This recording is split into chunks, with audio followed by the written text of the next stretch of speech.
bagong forecast track mula sa Pag-asa. So sabi ng Pag-asa ay almost stationary o halos hindi nagalaw o hindi gumagalaw po ang bagyo dyan sa silangan ng Batanes. Nandito po yung sentro. Palitan tayo ng channel. Visible.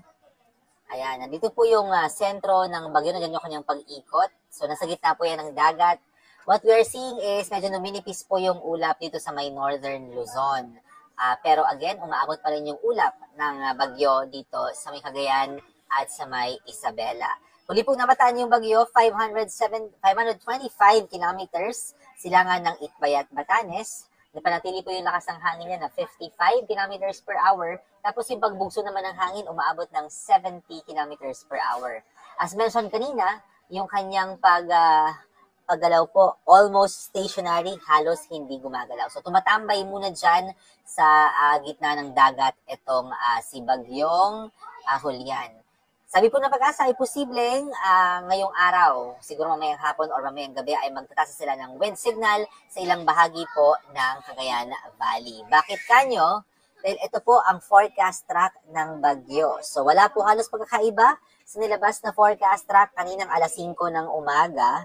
Ayan po. So pa letter V or U ang magiging pagkilos ng bagyo sa gitna po ng Philippines sa silangan ng Northern Luzon. So, paganyan. So, dito po ngayon yung bagyo, susubsob po yan sa Kaliliko. Yung kanyang pagsubsob, dire-diretso hanggang bukas, Sabado, saka po siya liliko hanggang sa Lunes. And mula Lunes ng before lunch, ay diretso naman na siya pahilaga or pa-north.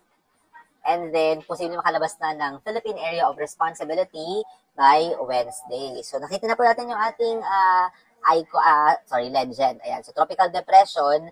Bukas, pagpaliko na ito, lalakas bilang tropical storm, magiging severe tropical storm, and by Sunday evening ay typhoon na po siya habang siya ay pa-north. Ang estimate ng Pag-asa ay aabot sa 150 kilometers per hour, yung lakas ng bagyo, yung maximum, yung kanyang peak intensity so far. But again, pwede kasi mas lumakas pa yung bagyo habang nakalabas na ng PAR. So, inside PAR, ang estimate po ng Pag-asa ay aabot ng hanggang 150 kilometers per hour yung bagyo. So, dahil ganyan po yung kanyang forecast track, no? In anticipation, kasi medyo lalaylay po yung bagyo dito, tapat po ng Cagayan, at mahahagi po yung main ng Cagayan tsaka ilang parts ng Babuyan Islands, pati buong Batanes, ng kanyang cone of uncertainty, ay isasama po itong mga lugar na yan sa mga lugar kung saan posible na magkaroon po ng wind signal. Tingnan natin kung gaano ba kalaki itong wind field nito, itong bagyo. Gaano ba kalaki? Umaabot ng 150 kilometers from the center. Yun po yung radius ng malakas na hangin. So, of course, pag nagtaas na po ng wind signal dyan sa mga lugar, hindi naman ora-orada mararamdaman yung malakas na pagbugso ng hangin. Again, ang wind signal po, as the name implies, explicitly, hindi pala implies, explicitly nandun sa title, wind signal.